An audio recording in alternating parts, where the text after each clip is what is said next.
Brought to you by Vigor, co-powered by Sensodyne and Vimal. ಬಾಯಲ್ಲಿ ಹೇಳಿ ಕೇಸರಿ.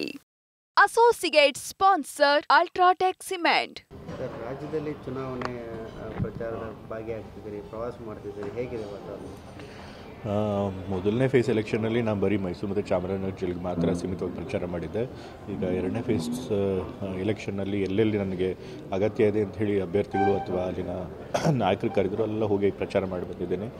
ಉತ್ತರ ಕರ್ನಾಟಕ ಭಾಗದಲ್ಲಂತೂ ಹೆಚ್ಚಾಗಿ ಜನರು ಕಾಂಗ್ರೆಸ್ ಪರವಾಗಿದ್ದಾರೆ. ಕಾಂಗ್ರೆಸ್ ಕೊಟ್ಟಿರುವಂಥ ಗ್ಯಾರಂಟಿ ಸ್ಕೀಮ್ಗಳ ಬಗ್ಗೆ ಜನ ಭಾಳ ಖುಷಿಯಿಂದ ಇದ್ದಾರೆ. ಅದರೊಳಗೂ ಮಹಿಳೆಯರು ಬಹಳಷ್ಟು ಖುಷಿಯಾಗಿದ್ದಾರೆ. ಸೊ ಹಾಗಾಗಿ ಅವರೆಲ್ಲರೂ ಕೂಡ ಈ ಬಾರಿ ಕಾಂಗ್ರೆಸ್ಗೆ ವೋಟ್ ಹಾಕ್ತಾರೆ ಅನ್ನೋ ನಂಬಿಕೆ ನನಗಿದೆ. ಈ ಬಾರಿ ಎಷ್ಟು ಗೆಲ್ಲುತ್ತೆ ಸರ್ ರಾಜ್ಯದಲ್ಲಿ ಕಾಂಗ್ರೆಸ್?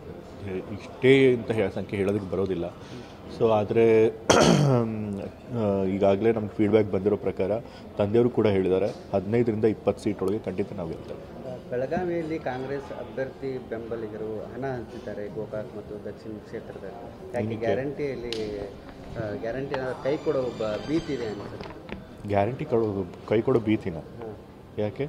ಅಂದರೆ ಇಲ್ಲಿ ಇವರು ಅಂದರೆ ಲಕ್ಷ್ಮೀ ಹೆಬ್ಬಾಳ್ಕರ್ ಬೆಂಬಲಿಗರು ಬೆಳಗಾವಿ ದಕ್ಷಿಣ ಕ್ಷೇತ್ರ ಮತ್ತು ಗೋಕಾಕ್ನಲ್ಲಿ ಹಂಚಿಕೆ ಮಾಡ್ತಿದ್ದಾರೆ. ಅವರನ್ನು BJP ಕಾರ್ಯಕರ್ತ ಹಿಡಿದು ಕೊಟ್ಟಿದ್ದಾರೆ. ಏನು ಹಂಚಿಕೆ ಮಾಡ್ತಿದ್ದಾರೆ ಅಂತ? ಹಣ ಸರ್. ಹಣ ಇಲ್ಲ, ಅದು ಆರೋಪ ಅಷ್ಟೇ. ಪ್ರತಿಪಕ್ಷದವ್ರು ಪ್ರತಿ ಸರಿ ಚುನಾವಣೆಯಲ್ಲಿ ಹಾಗೆ ಹೇಳ್ತಾರೆ. ನೀವು ಅದು ಕೂಲಂಕುಷವಾಗಿ ಅದನ್ನು ವಿಚಾರಿಸಿ ಎಲೆಕ್ಷನ್ ಕಮಿಷನ್ ಇದೆ, ಅವ್ರು ನೋಡಿ ಅದು ವಿಚಾರ ಮಾಡಿ ಅದ್ರೊಳಗೆ ಸತ್ಯ ಇದ್ದರೆ ಅದ್ರ ಮೇಲೆ ಕ್ರಮ ತಗೋತಾರೆ. BJPಯವರು ಆರೋಪ ಮಾಡ್ತಾರೆ, ಎಲೆಕ್ಷನ್ ಕಮಿಷನ್ದವ್ರು ಏನು ಕೆಲಸನ ಮಾಡ್ತಿಲ್ಲ, ನಾವು ಆರೋಪಿಗಳನ್ನ ಹಿಡಿದು ಕೊಟ್ಟರು. BJPಯವರು ಈ ಮಾತು ಹೇಳ್ತಿರೋದು ಹಾಸ್ಯಾಸ್ಪದ. ಯಾಕೆ ಅಂತಂದರೆ ಇವತ್ತು ಎಲ್ಲರಿಗೂ ಗೊತ್ತಿರೋ ಹಾಗೆ ಎಲೆಕ್ಷನ್ ಕಮಿಷನದವರು BJPಯವರು ಎಷ್ಟೇ ಚುನಾವಣಾ ನೀತಿ ಸಂಹಿತೆ ಉಲ್ಲಂಘನೆ ಮಾಡಿದರೂ ಕೂಡ ಕಣ್ಮುಚ್ಕೊಂಡು ಕೂರ್ತಿದ್ದಾರೆ. ಇವತ್ತು BJPಯವರು ಪ್ರಧಾನಮಂತ್ರಿಗಳೇ ತಮ್ಮ ಭಾಷಣಗಳಲ್ಲಿ ಒಂದಾದ್ಮೇಲೆ ಒಂದು ಸುಳ್ಳು ಹೇಳ್ತಾ ಇದ್ದಾರೆ. ಕೋಮು ದ್ವೇಷನ ಹರಡಿಸುವಂಥ ಭಾಷಣಗಳನ್ನು ಮಾಡ್ತಾ ಇದ್ದಾರೆ. ಧರ್ಮದ ಆಧಾರದ ಮೇಲೆ ಭಾಷಣ ಮಾಡ್ತಿದ್ದಾರೆ. ಅದೆಲ್ಲ ಮಾಡ್ತಿದ್ರು ಕೂಡ ನಾವು ಕಂಪ್ಲೇಂಟ್ ಕೊಟ್ಟರೂ ಕೂಡ ಕ್ರಮ ತೆಗೆದುಕೊಂಡಿಲ್ಲ. ಪ್ರಧಾನಮಂತ್ರಿಯವರಿಗೆ ಪತ್ರ ಕೂಡ ನೋಟಿಸ್ ಕೂಡ ಕೊಡೋದಕ್ಕೆ ಎಲೆಕ್ಷನ್ ಕಮಿಷನ್ ಆಫ್ ಇಂಡಿಯಾ ಅವ್ರಿಗೆ ಆಗಿಲ್ಲ. ಸೊ ಹಾಗಾಗಿ ಇವತ್ತು ಎಲೆಕ್ಷನ್ ಕಮಿಷನ್ ಸರಿಯಾಗಿ ಕೆಲಸ ಮಾಡಿಲ್ಲ ಅಂತ ಹೇಳಿ ದೂರ ಮಾಡಬೇಕಿದ್ರೆ ಅದು ನಮ್ಮ ಕಾಂಗ್ರೆಸ್ ಪಕ್ಷ.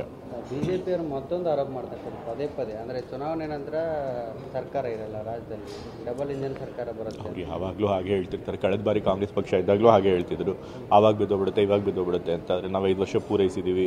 ಈಗಲೂ ಕೂಡ ಅವ್ರು ಹೇಳ್ತಾರೆ. ಆದರೆ ನಮ್ಮ ಸರ್ಕಾರ ಸ್ಥಿರವಾಗಿದೆ, ಸುಭದ್ರವಾಗಿದೆ.